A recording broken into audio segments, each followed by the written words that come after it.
दोस्तों, अगर आपको किसी से कुछ कहना हो, कोई सवाल पूछनी हो या कोई एडवाइस देनी हो, कैसे दोगे? यहाँ दो तरीके हैं आपके पास। पहला तो है बोल करके और दूसरा है लिख करके। दोस्तों, यहाँ बोलना हो आपको या लिखना हो, दोनों के लिए ही इम्पॉर्टेंट होता है सेंटेंस। क्यों? क्योंकि आप सेंटेंस के फॉर्म में ही तो कुछ लिखते हो या बोलते हो। नमस्कार दोस्तों, मैं निकेत कुमार बहुत बहुत स्वागत करता हूं आपका अंग्रेजी सीखो यूट्यूब चैनल पे। दोस्तों, आज की क्लास में मैं आपको सेंटेंस के बारे में सिखाऊंगा।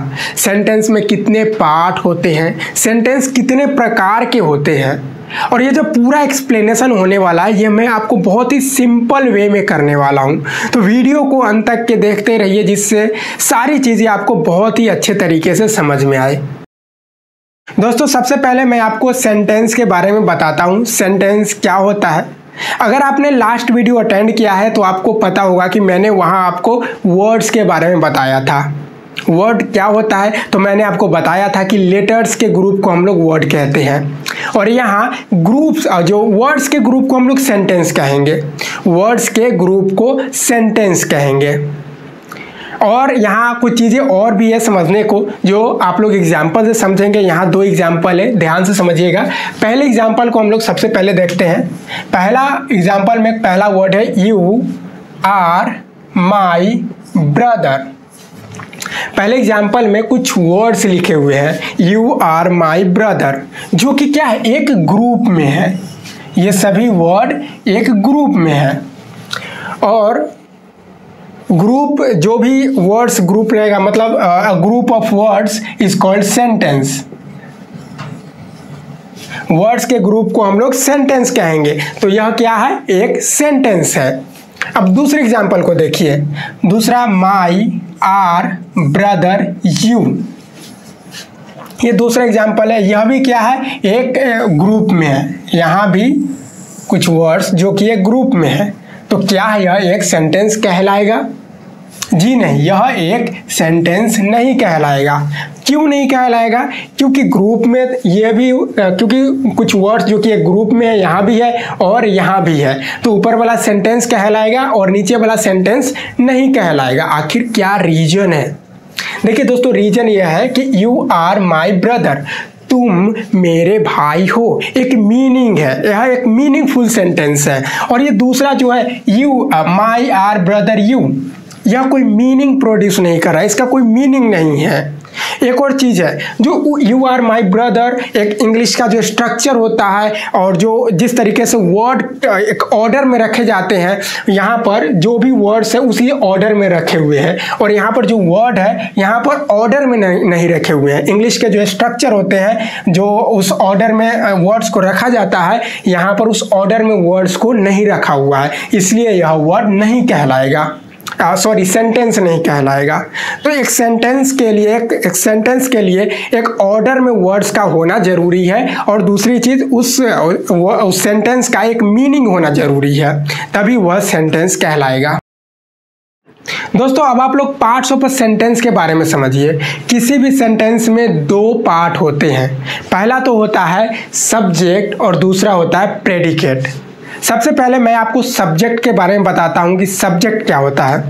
दोस्तों, आपने पिक्चर देखी होगी, कोई मूवी देखी होगी, उसमें एक लीड एक्टर होता है, और जितना जो काम होता है ना, वो पूरा काम लीड एक्टर ही करता है। जैसे कि गुंडों को पीटना, दुनिया बचाना, गाने गाना, डांस करना, सारा कुछ लीड एक्टर ही करता है। या फिर किसी मूवी में जितनी भी चर्चा होती रहती है, वो पूरा लीड एक्टर के बारे में ही होती रहती है। तो सब्जेक्ट भी है, जो एक प्रकार का लीड एक्टर है। किसी भी सेंटेंस में सब्जेक्ट एक लीड एक्टर है। क्यों?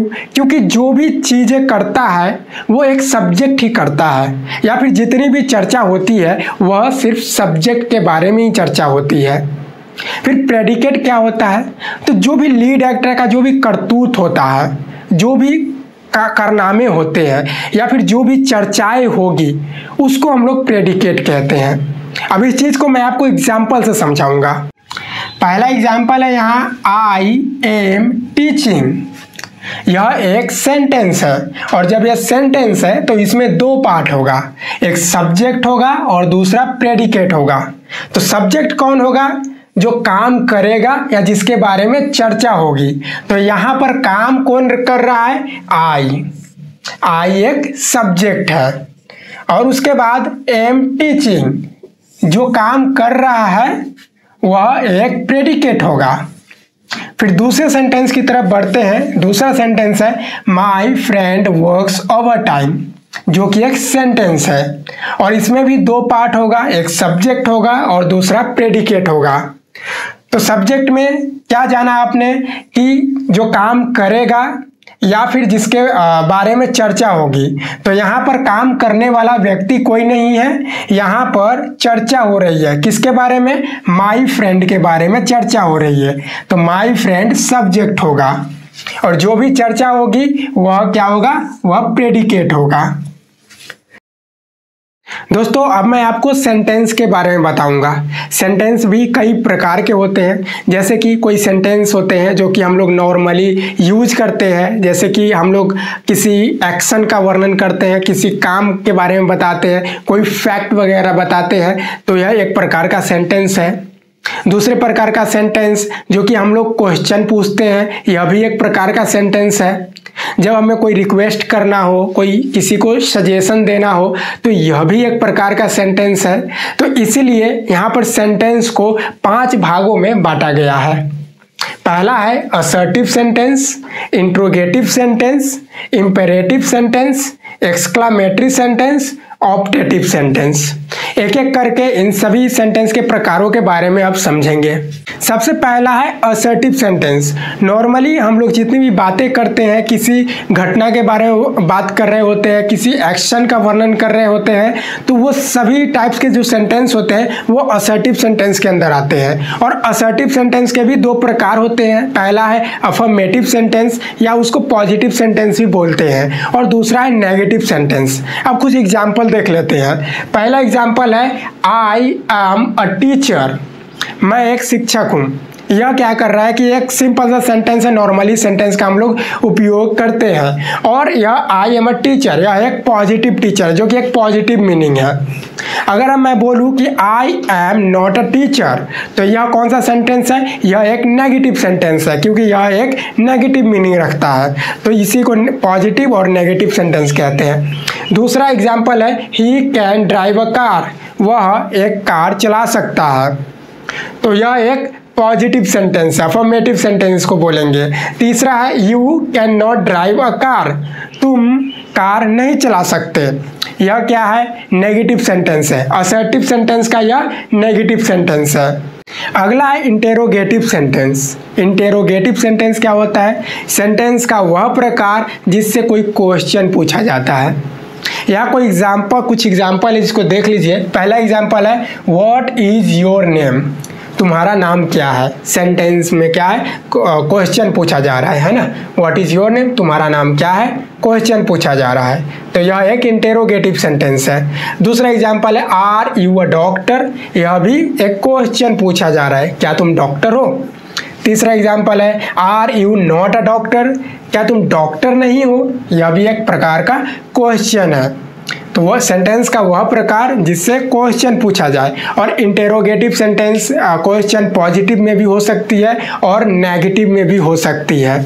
अगला है इंपेरेटिव सेंटेंस। इस प्रकार के सेंटेंस से हमें पता चलता है कि कोई ऑर्डर दिया जा रहा है, कोई रिक्वेस्ट किया जा रहा है, कोई सजेशन, कोई एडवाइस। तो ये सारी चीज़ें हम इस प्रकार के सेंटेंस से पता चलता है। कुछ एग्जाम्पल देख लीजिए यहाँ।